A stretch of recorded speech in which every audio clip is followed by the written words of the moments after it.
성경 토파보기. 이정도 목사의 이 정도는 잡고 가자.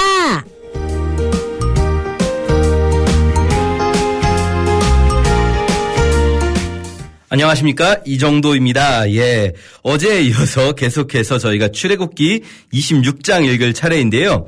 25장부터 시작해서 계속해서 이제 31장까지라고 말씀드렸죠. 성막 만드는 것. 성막을 아직 만들고 있는 건 아니고요.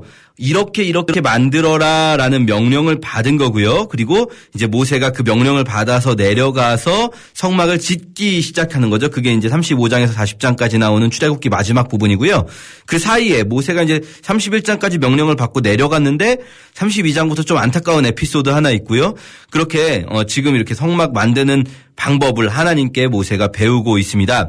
오늘은 출애굽기 26장 한 장 볼 건데요. 저희가 어제도 25장 한 장 보고 이렇게 한 장씩 나가는 건 워낙에 이 성막이 굉장히 디테일한 부분들이 많아서 또 말로 설명하기가 굉장히 어려운 부분이 있기 때문에 좀 천천히 이해하면서 나가보려고 합니다. 그런데 제가 어제 이제 부탁드렸는데 성막 이 부분을 성경을 읽기 전에 그림을 먼저 봐주시기를 부탁드렸어요. 이거 꼭 부탁드립니다. 그냥 글자로만 읽는 것보다요. 그림을 한번 보고 인터넷이나 스마트폰으로 검색해서 성막해서 그림을 한번 보고 보시면 훨씬 잘 이해가 돼요.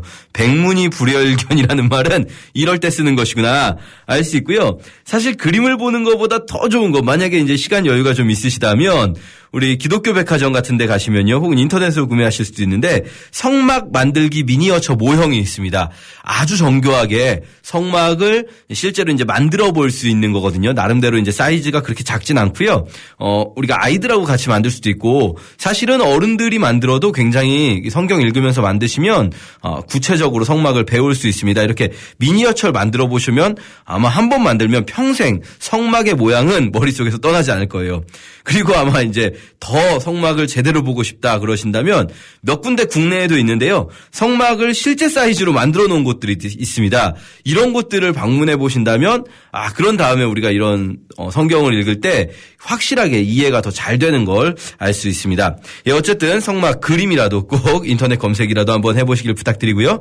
어제 이제 25장에서 이 성소 안쪽에 있는 물건들을 만들었어요. 제일 먼저 증거궤에서부터 시작해서 만들었는데 26장 1절은 이렇게 시작합니다. 너는 성막을 만들되 가늘게꼰 배실과 청색자색 홍색실로 만들어라 이렇게 나오는데요.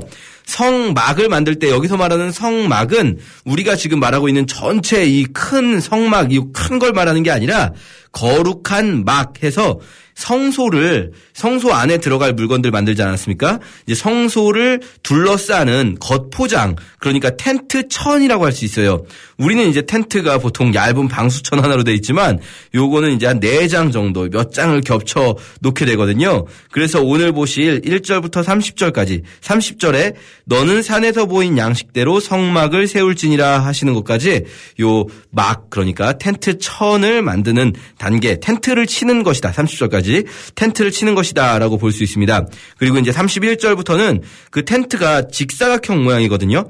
그런데 그 안에 한가운데 이제 커튼을 만들어서 커튼으로 방을 딱 구분하면 방이 2개가 되겠죠. 그러면 정사각형 모양 방 2개가 되거든요.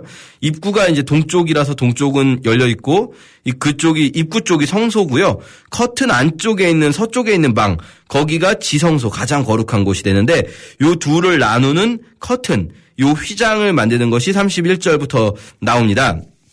굉장히 구체적인 도면이거든요. 이건 아마 글자로 이해하는 것보다 도면으로 이해하는 게 좋을 텐데 왜 이렇게 구체적인 도면을 주셨나? 우리는 사실 정확하게 알 수는 없습니다. 이게 일단 제일 중요해요. 우리가 정확한 정답을 알 수는 없다. 그러나 이제 우리가 알 수 있는 건 뭐냐면 신약에서는 이 구약에 나온 이 성소가 진짜 성소의 모형이라고 하거든요. 그러니까 우리가 여기서 보게 되는 이 성소의 모습들, 이 구체적인 모습들은 이 모양 자체가 중요한 것보다는 이것들이 진짜 성소의 어떤 부분을 상징하거나 그림자로 보여준다는 겁니다. 그러면 이제 진짜 성소는 뭐냐? 신약은 이제 진짜 성소가, 그러니까 하나님을 모신 장소가 그리스도인으로 말미암아 거듭난 사람, 우리들이죠. 우리의 몸이 성령을 모신 성령의 전이라고 하고요. 그리고 그 성령의 전인 개개인이 모여서 함께 지어져가는 이 공동체가 성전이 된다. 이렇게 말씀하시거든요. 그러니까 우리가 성막이나 성전에 대한 모습을 이제 구약을 보면서 자세한 묘사가 나올 때 우리에게 이것은 우리에게 어떤 의미인가, 어떤 것은 그리스도 예수님을 상징하고 또 어떤 부분은 그 하나님을 모신 우리들을 보여주기도 하고요. 또 그런 것들이 연결되어서 우리 공동체를 상징하는 것들, 이런 것을 연결시켜 볼 수 있습니다. 이 확실한 거는 우리가 알지 못하더라도 이렇게 하나하나 연결시켜 볼 수 있는데요. 주의할 게 있습니다. 이렇게 하나하나 상징들을 연결시켜서 해석하는 걸 알레고리적인 해석이라고 하는데요. 알레고리적인 해석이 틀리진 않습니다. 성경에서도 이런 해석을 일부 보여주거든요. 뭐 휘장은 예수님의 몸이다, 이렇게 성경에 나오는데, 그런데 이 알레고리적인 해석의 위험성이 있어요. 뭐냐면 자칫하면 너무 나갈 수 있어요. 그래서 무조건 이게 정답이다라고 말할 수 있는 근거가 별로 없어요. 사실 알레고리적인 해석에서는. 그렇기 때문에 우리가 이렇게 제가 이제부터 말씀드리면서 이건 이겁니다, 이건 이걸 상징한다고 볼 수 있습니다, 뭐 이런 식으로 말씀드릴 때요, 그게 꼭 정답이다 이렇게 받아들이시기보다는 이런 면들, 우리가 성막의 그 상징인 대상인 예수님과 또 그리스도인들, 우리들에게 또 교회에게 이런 면이 있구나, 이런 걸 생각해 볼 수 있겠구나 하는 선에서만 받아들이셔야지, 이게 막 꼭 진리니까 꼭 이렇게 해야 맞는 거다 막 이렇게 해석하시면 곤란합니다. 우리가 성경을 해석하는데 제일 중요한 자세, 겸손한 자세, 이거 반드시 필요합니다. 주님 앞에 가기 전까지 우리는 성경에 대한 꼭 이 부분뿐 아니라 성경의 모든 부분에 대해서 완벽한 해석을 가지지 못하다라는 겸손한 자세로 성경을 읽는 것이 반드시 필요합니다. 어쨌든 26장을 읽으면요, 먼저 앞부분에는 천을 만듭니다. 말하자면 텐트 천이죠. 총 4장으로 덮을 건데요. 그중에 맨 안쪽은 아까 읽었지만 청색자색, 콩색실과 가늘게꼰 배실로 공교하게 만든다. 왜 이렇게 여러 색깔의 실이 필요한가? 이 색이 필요한 이유는 거기다 그림을 그리려고 해요. 그림을 이제 수를 놓아서 그림을 그리려면 단색으로 돼 있으면 안 되겠죠. 그래서 여러 색이 필요한데, 그럼 뭘 거기다 그려 넣으려고 하는가? 수를 놓아서 그룹을 그려 넣는답니다. 세로로 긴 것 10장 만드는데 각각 그룹이 있습니다. 이 그룹이 무엇인가 말씀드렸었죠. 지키는 역할을 하는 것이다. 뭐 약간 사람처럼 생기기보다는 사람과 짐승을 합쳐놓은 것과 비슷한 생김새를 가지고 있는데요. 성소를 지키고 있는 거죠. 이 성소는 함부로 들어올 수 없는 곳이라는 걸 보여주는 겁니다. 성소 밖에서 보면 이게 보이지 않습니다. 성소 밖에는 다른 천들이 이렇게 3개가 더 덮여 있죠. 이건 맨 안쪽에 있는 천이라서, 그러다 보니까 성소 바깥쪽에서 볼 때는 그게 막 화려한 모습들, 그룹의 모습들 이런 게 보여주진 않지만 성소 딱 안에 들어가는 순간 그룹들이 막 둘러싸고 있는 거죠. 뒤쪽에 이제 31장부터 가운데 커튼으로 이 정사각형 방을 가려놓는다 했는데 그 가운데 있는 휘장도 역시 그룹들이 그려져 있어요. 그러니까 그룹들이 둘러싸고 있는 거예요. 함부로 행동할 수 없는 거죠. 하나님의 앞에서. 그렇게 이제 2겹의 텐트천이 있는데요. 안쪽은 화려한데 28규빗이고요. 바깥쪽은 그냥 이제 양털, 염소털이죠. 염소털이 있는 걸로 30규빗이에요. 더 큽니다. 뒤쪽 게. 왜냐하면 바깥쪽 게 더 커야지 이게 덮어지지 않겠습니까? 그래서 2겹으로 되어 있고요. 그 위에 또 붉게 들인 수양 가죽이 있고 그 위에는 해달 가죽이 있습니다. 이 재미있게 볼 수 있는 건 뭐냐면요. 안쪽에 있는 게 더 화려해요. 청색자색 콩색실이고 맨 바깥쪽은 해달 가죽이에요.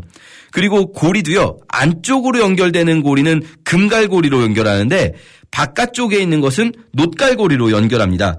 우리가 생각할 때는 밖에서 봤을 때 멋있어야 되잖아요. 그런데 그렇지 않다는 겁니다. 우리 생각과 달리 밖에서 봤을 때는 그렇게 막 화려한 건물의 모습이 아니고요. 그냥 해달 가죽 덮어놓은 놋으로 이렇게 걸어놓은 텐트 같은 건데 안에 들어가면 굉장히 화려하기도 하고 멋지기도 한 금으로 또 장식된 금갈고리로 걸려있는 그런 곳입니다. 이게 뭐 왜 그런가 우리가 생각할 때는 바깥쪽이 더 멋있어야지만 하나님이 보시기에는 하나님의 임재가 있는 안쪽이 정말 핵심이고요. 겉 모양은 어떻게 보면 중요하지 않은 거죠. 요 한 가지 한 가지의 천들 뭐 굳이 우리가 정답을 알 수는 없을 수 있지만 하나하나 생각해 보면 이 주님과 교회를 상징한다 할 때 맨 안쪽에 있는 것이 하나님의 임재 또 예수님을 상징하는 기명들과 그것을 이렇게 지키고 있는 그룹들이겠고요. 그걸 감싸고 있는 다듬지 않은 털이 그대로 붙어있는 염소가죽이거든요. 이것이 이제 어떻게 보면 인간의 육신이랄까요. 예수 그리스도께서 입으신 인간의 육신일 수도 있고요. 혹은 우리들 하나님을 우리 안에 모신 교회, 예수님의 육신이 지금은 교회 아니겠습니까? 교회가 예수님의 육신이죠. 그런 것을 상징할 수 있겠고요. 그리고 그 위를 붉은 물을 들인 양의 가죽이 감싸고 있고, 이건 또 아마도 예수 그리스도의 보혈을 말씀하시는 것 아닌가. 또 맨 바깥쪽에는 그러나 그것이 그대로 드러나지 않고 해달의 가죽으로 그냥 겉에서 봤을 땐 정말 그냥 평범한 텐트처럼 보이게 되는 거죠. 이런 것들을 우리가 상상해 볼 수 있습니다. 그리고 또 뭐 별로 중요한 궁금증은 아니지만 왜 해달 가죽인가? 뭐 다른 짐승 아니고 해달이 어떤 의미가 있나? 뭐 이런 생각을 해보실 수도 있는데요. 이건 이제 해달이 물 속에서 살잖아요. 아마도 우기에는 이제 비가 오기 때문에 해달 가죽이 방한 효과나 방수 효과가 굉장히 뛰어나다고 합니다. 그래서 뭐 옛날에는 해달 모피가 엄청 유명했다고 해요. 사치품으로. 그 덕분에 지금은 해달이 멸종 위기종이 됐다고 하는데요. 이렇게 비가 오거나 그랬을 때 해달 가죽이 겉에서 보호해주는 역할을 하는 현실적인 이유도 있겠고요. 또 하나는 이 외관상 보기에 해달 가죽이 그렇게 화려해 보이지 않잖아요. 내면이 더 중요하다. 겉모습으로 화려한 성전을 보여주고 싶은 게 아니라는 것. 겉모습은 오히려 평범하게 만들고 싶은, 겉모습을 통해서 막 어떤 종교적인 엄청 웅장한 모습을 보여주면서 그런 마음을 불러일으키려는 의도를 오히려 차단하는 효과를 해달 가죽이 한다고 할 수도 있어요. 사실 겉모습이 가장 화려한 성전은 헤롯 성전이거든요. 헤롯 성전은요 정말 화려합니다. 그런데 거기는요 증거궤가 없어요. 의미가 없는 겁니다. 비슷하게 이 뒤에 보면 나무 기둥 세울 때도요. 나무 기둥이 바닥 받침대가 있는데 안쪽에 있는 휘장 받침대는 은인데 바깥쪽에 두는 출입구 쪽 나무 기둥 받침은 노시거든요. 밖에서 봤을 때 멋지게 보이기보다는 밖에서 봤을 땐 평범해 보이는데 막상 안에 들어가면은 이게 보이는 거죠. 이것이 바로 어떻게 보면 하나님이 의도한 장치라고 할 수 있습니다. 겉보기의 화려함으로 하나님을 섬기는 것은 아니지만 그러나 그 안에 들어갔을 때는 정말로 하나님의 모습을 볼 수가 있는 거죠. 이렇게 4종류의 텐트청과 덮개를 만들고요. 15절부터 널판을 만드는데요. 이 널판이 널쩍한 나무거든요. 길이는 4.5m, 폭은 45cm, 긴 나무 기둥입니다. 텐트 생각하면 되는데요. 텐트에 이렇게 천과 천을 뭐랄까요 붙잡아주는 틀이 있지 않습니까? 그게 이 나무 뼈대입니다. 근데 이 나무 뼈대를요 바닥에 박아놓는 게 아니라 바닥에 받침대를 만들어 놓고 천을 이렇게 바닥에 고정시키면서 천이 잡아당겨서 나무 기둥이 고정되는 방식이거든요. 이 방식은 왜 이렇게 되어 있는가? 요게요. 그냥 땅에 박아버리면 더 단단하고 편하겠지만 이동형이기 때문이에요. 우리 텐트처럼 이거를 박아버리는 게 아니라 언제든지 철거해서 다시 가지고 이동할 수 있게. 그러면 왜 이렇게 이동형으로 성막을 짓고 있는가? 뭐 당연히 지금 광야가 목적지가 아니지 않습니까? 광야에서 가나안까지 가야 되기 때문에 이동이 필요한 거죠. 우리가 앞에서 보면 텐트 천을 만들 때도요. 그냥 크게 한 통으로 꼬매버리면 되는데 꼬매지 않고요. 구멍을 뚫어서 고리로 연결할 수 있게 만듭니다. 이 고리를 뺐다 꼈다 할 수 있게요. 꼬매지 않고. 왜 그럴까요? 이것도 이동하기에 쉽게 만들려고 하는 거예요. 그래서 작은 부품들로 분해가 가능하게 만드는 겁니다. 안에 있었던 25장에 만든 기명들도 보면 다 이렇게 꿰일 수 있게, 채를 꿰일 수 있게 해서 채로 들고 갈 수 있게 만들었는데요. 그것도 역시 이동인 거죠.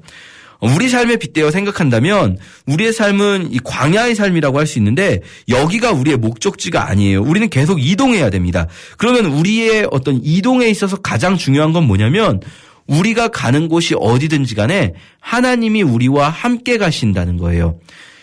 성막이 움직일 수 있다는 것은 성막이 그냥 한 장소에 머물러 있고 니네는 여기로 와서 니네가 하나님을 만나고 싶으면 여기 와라라고 말씀하시는 게 아니라 너희가 이동하는 곳 성막이 이동하면서 함께한다라는 걸 보여주시는 거죠.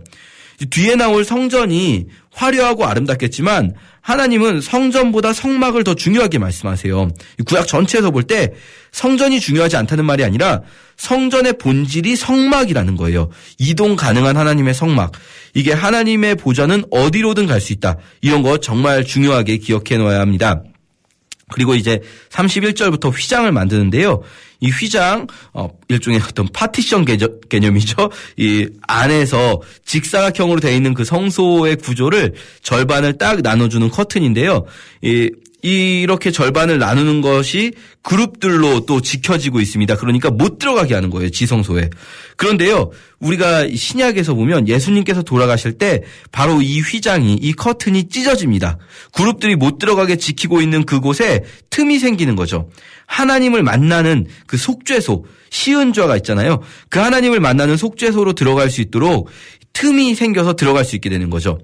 이게 또 뭘 생각하게 하냐면 에덴 동산 생각나게 해요. 에덴에서 쫓겨난 이유가 죄에 대한 대가가 아니었습니다. 죄에 대한 대가는 땅의 저주, 해산의 고통 이런 걸로 대가를 받았는데 생명나무를 못 먹게 하려고 쫓겨났거든요. 그리고 에덴에 들어가는 길을 그룹들이 지키고 있습니다.